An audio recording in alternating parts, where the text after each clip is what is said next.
Imagine you just bought a new old Bentley with luxury interiors, available in different colors, and you're dreaming to drive your grand tourer like this. But sometimes something went wrong and you can find your nice Bentley down to the ground. It can be front axle, it can be rear axle, or both. Should you drive too far away from your home?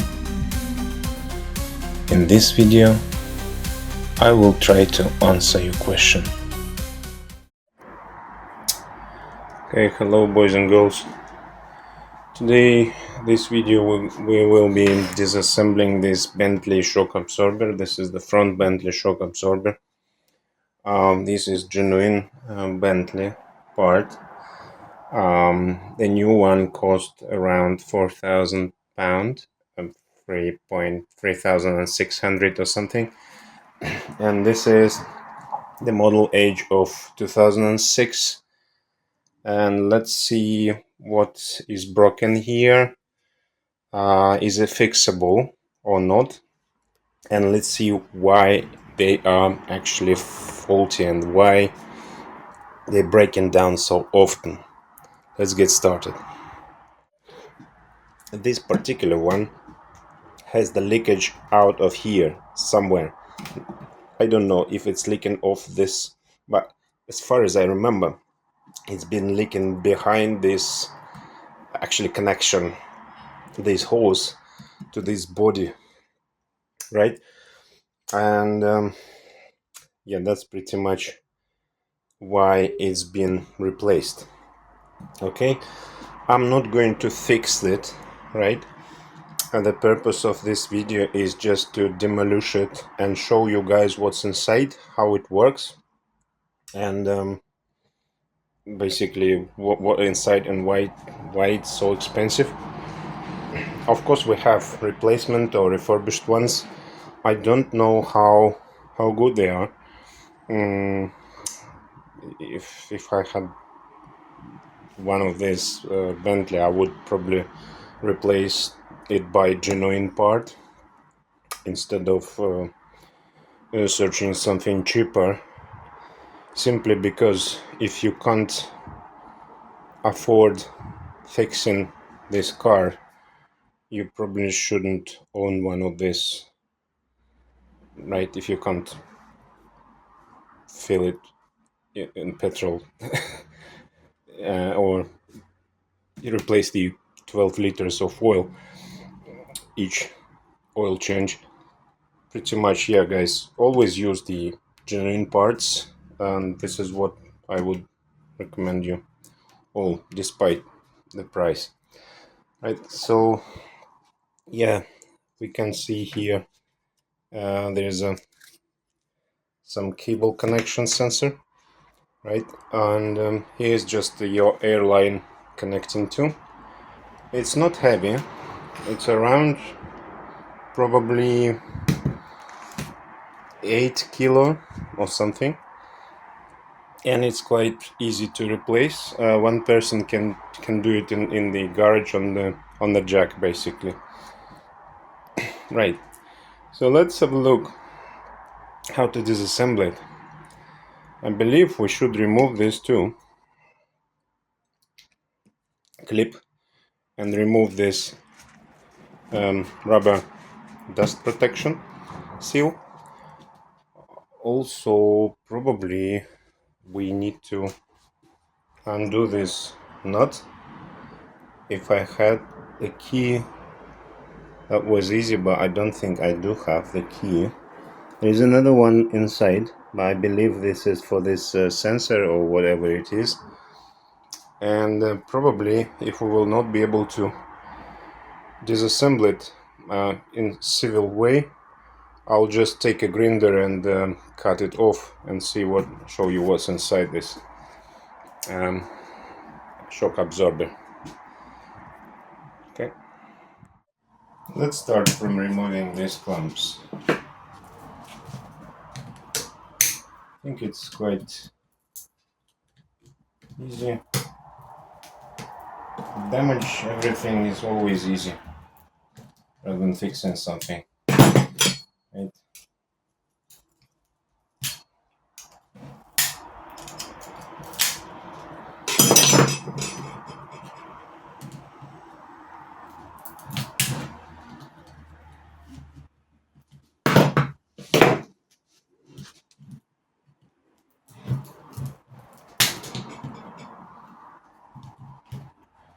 It's actually quite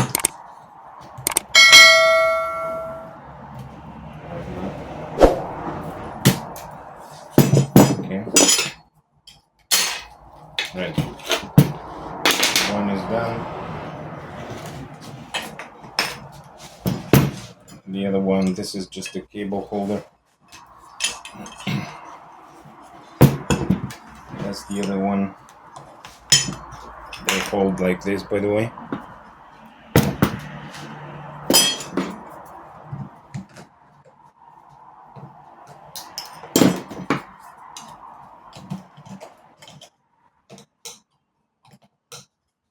It will be quite difficult to reuse them in case if you're doing the same what I do. Okay, so the other one is removed as well. Let's remove the dust protection. And surprisingly, and we do not see anything. Okay, we do not see anything interesting. However, if I cut this down,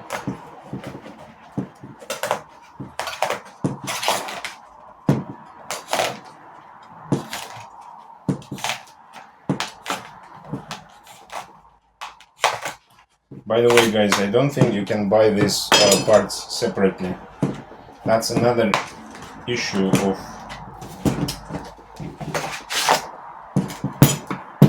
Bentley.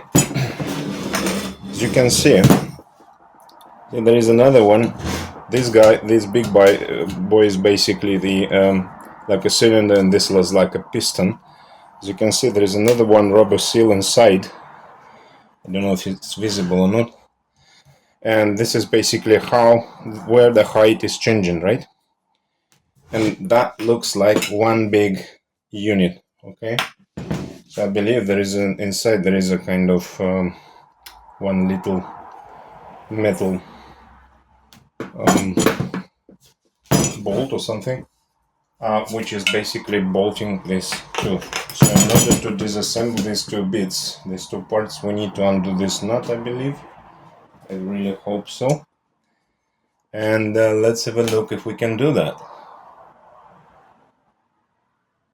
Okay, if you're planning to do business of recovering them, restoring them, you will need a special tool. This nut is very tight, right?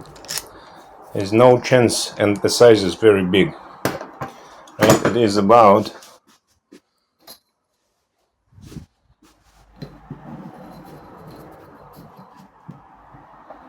1.5 inch, right?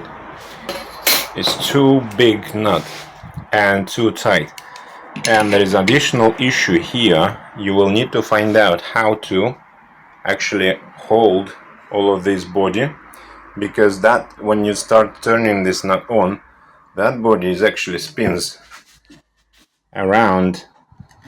See, I'm trying to do this nut, so there is no way you can undo it in your garage with tool like this, right? I'm not even going to. I got my special tool here. This is the grinder, and one of these cutting disc will just help me out to cut this nut off and remove it, right?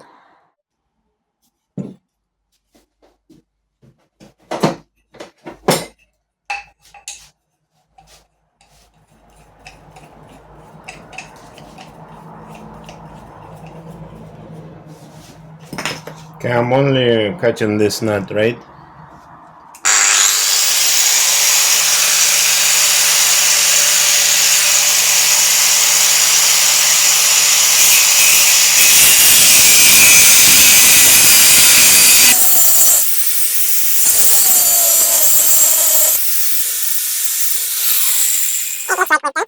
I need just to put some kind of screwdriver and something just to unbend this nuts around, and hopefully that will release me the internal parts of it.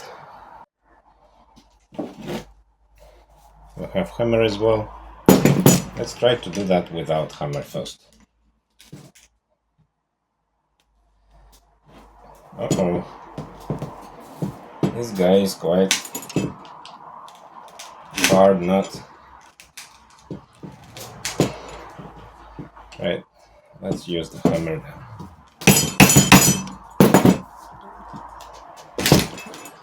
Right.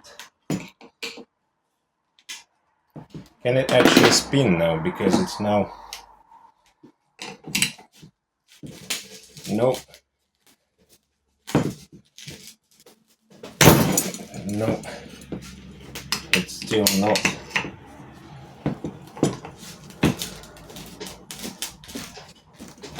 Also, I don't know what kind of thread is it. Is it the normal one or is the left one?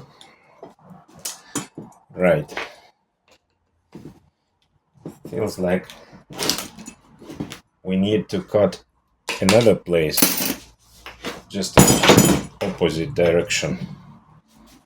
Okay, let's do that.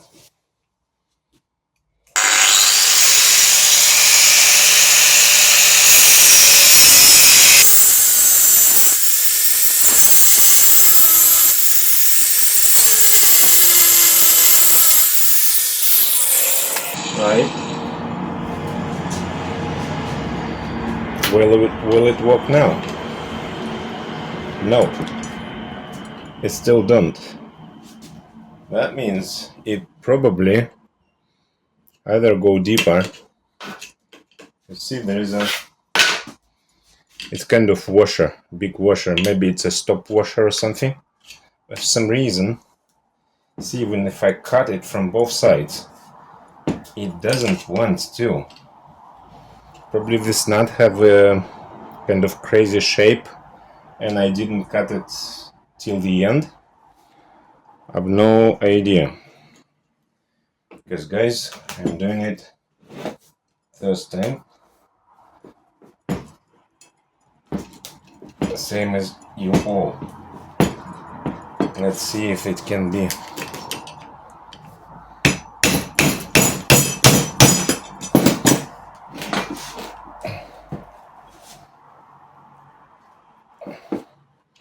No, it doesn't actually. Right, okay. What is our plan B? Yes, you can see. Okay, I can see what's wrong with this. Right, the nut has crazy shape. It goes deeper. I don't know how deep it is. So probably we need to cut it too much. Right? Okay, I decided to cut this wire off in order to access to this little nut and remove this little nut to see what inside. Is it a sensor or something else? It's quite tight as well. The head size is number 9 mil, and it's very, very tight. I don't know actually if it does do something or not, or it just maybe spins around. I have no idea.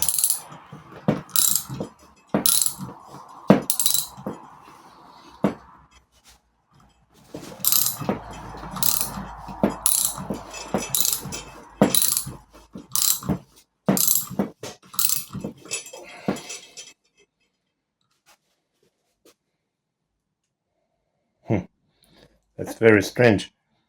It doesn't look like it removing something, but what I can feel is that gap is becoming to be bigger and bigger.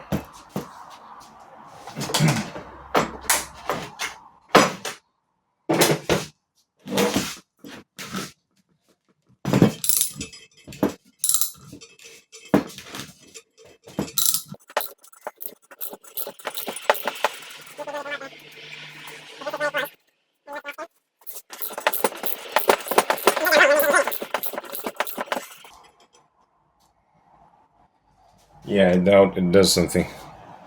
I think it just spins around with no any kind of... Have a look what's... Yeah, it's just spinning around.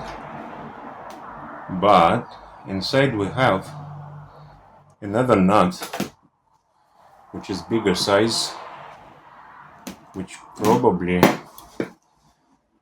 will be able to undo as well. We will try it. Okay guys, it looks like we have to turn this nut. This is number 18, by the way. It looks like we have to turn it clockwise, because this nut, when you turn it clockwise, it does actually releases this from here, that big long bolt, I don't know what it is, because as you can see that the mark I've done, and by several spins I've got already 5 mils away, so I really hope so. It will be here, number 18. So I really hope so. If I will turn it more, we will be able to disconnect these two parts of each other. Why do I want to disconnect it? Why I just don't want to cut it down? Simply because I want to show you guys how this guys fits to here, because I believe my problem of this shock absorber was because of this rubber sealant in between these two parts, and many others customers have the same issue. So it's not just I think it's quite common problem of Bentleys, and this is how we, as you can see, it's very, very difficult to do that.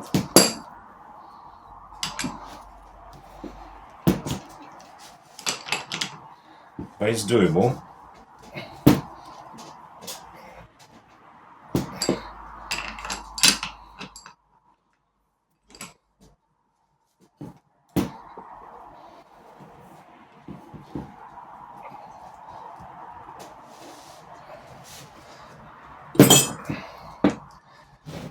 Let me do it more and I'll show you the final result. Basically we're doing it spinning clockwise at the moment. Okay, after half an hour of grinding, as I told you, we have a washer like this here, and the nut, and this nut is a crazy shape. It's very deep, thread very deep inside, right? I don't know if I will be able to remove it or not, but I will really try to do that for you guys. Right, okay, see, now it spins, and now we can remove it.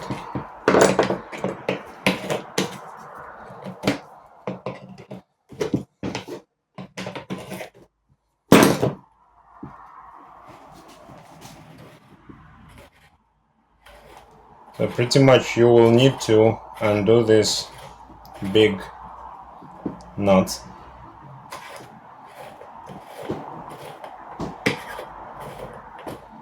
Of course without breaking it like I did. So this nut is like this, right? This is the one. And what's the other one? After that you will be able to remove that. That didn't really give us too much information. right? And I still not clear how this, as you can see, there's a lot of mold here. Don't know how come it came inside under this dust cover, no idea. But as you can see, this is all in. You can grow plants here actually. Right. Now let's try to again. Let me cut this down and let's try to remove this. If it's removable or not, I'm still not sure about it. Okay guys, no point to spin this nut. It just doesn't do anything. It just spins, I don't know what it does. Let us just continue cutting this down, I believe. Okay, from that side there is no luck. I decided to go to from the other side. As you can see here, we have a copper, like a lock here. So grinding this off and removing that copper one, I believe this is how this is how it disassembles. And then now you just need to undo these two parts from one of another, right? And now it looks like it's becoming to be work, right? Oh yeah, look at this. Here we have the shock absorber itself. Now just spin it anti-clockwise and hopefully that will disconnect these two bits one from another.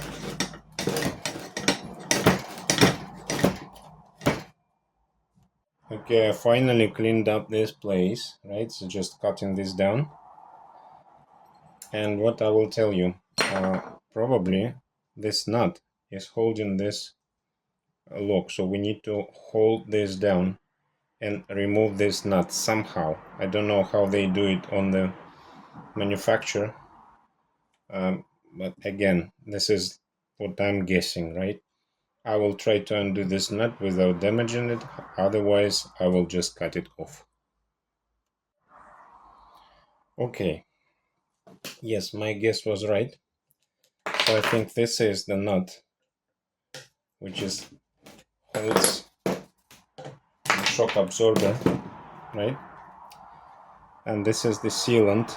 This is the plastic sealant and rubber sealant, I believe, like a combination of between plastic and rubber, some kind of material which probably holds the high pressure.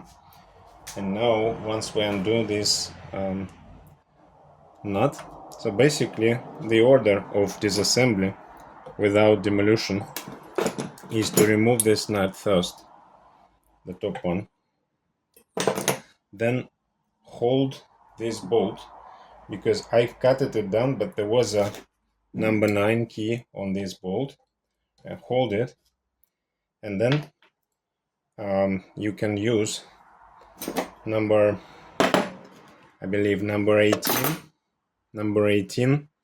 So this is number 9, this is number 18. So you're gonna hold this and remove the one, or otherwise maybe you're holding this nut and unscrewing the shock absorber. I hope they will now disassemble, right? And this is your shock absorber, and you want it,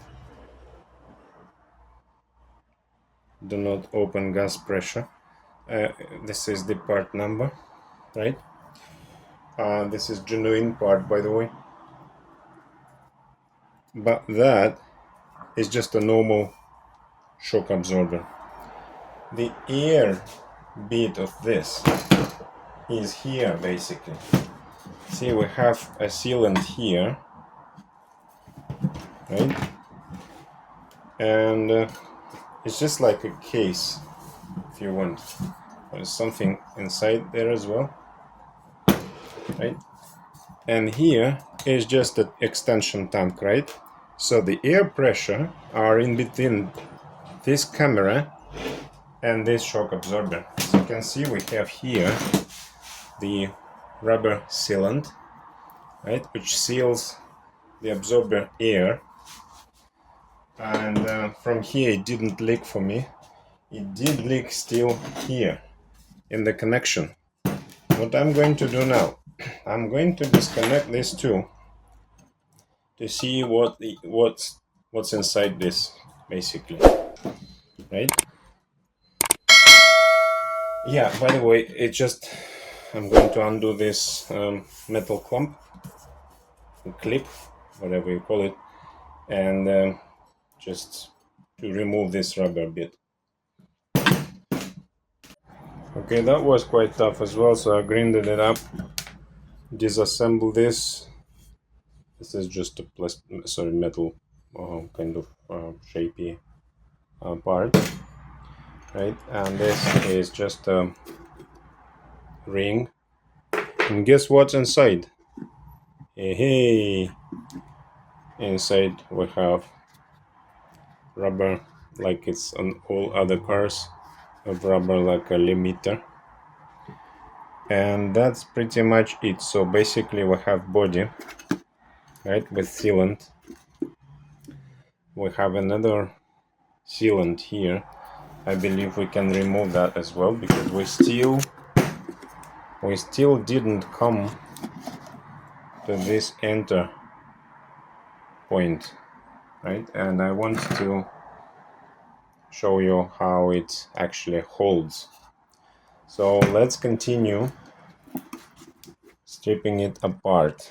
I believe this guy is again made of two pieces. One piece is internal one with here, and another one is just as external body. I will try to, I don't know, maybe I will try to hammer it down in order to depress this two. I think it's pressed inside each other. And let me come back to you once it will be disassembled. I'm going to hammer it down here. Okay, this sealant is quite interesting.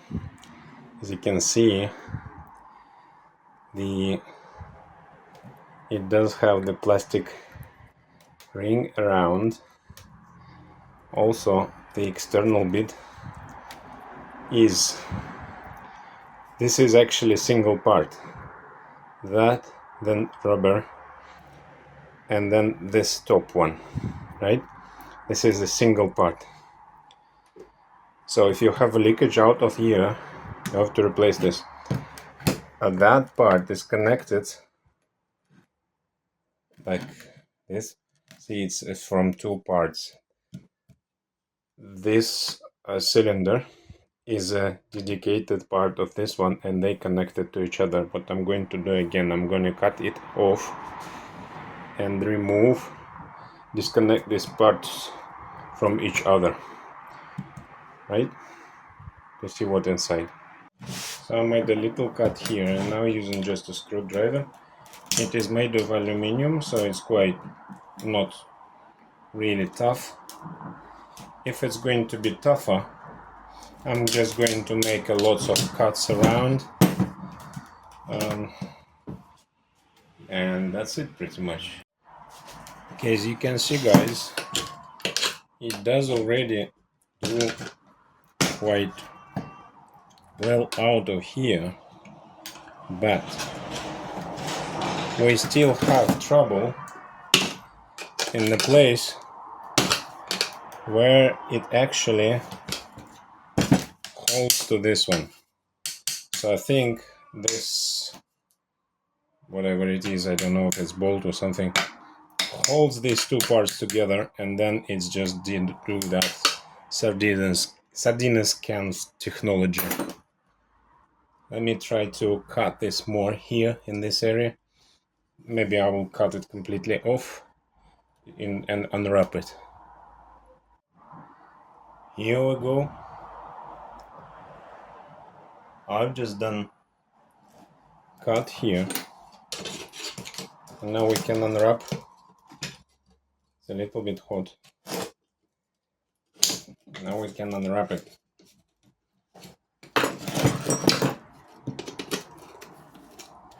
To see what's inside.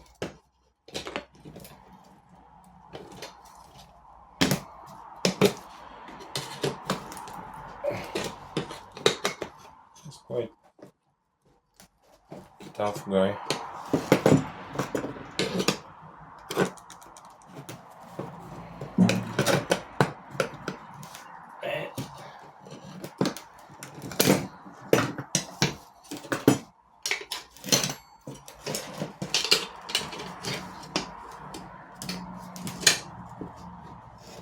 See, inside we have another one sealant with another ring in it. Let me cut it from the opposite side as well. Okay, this is what it looks like inside.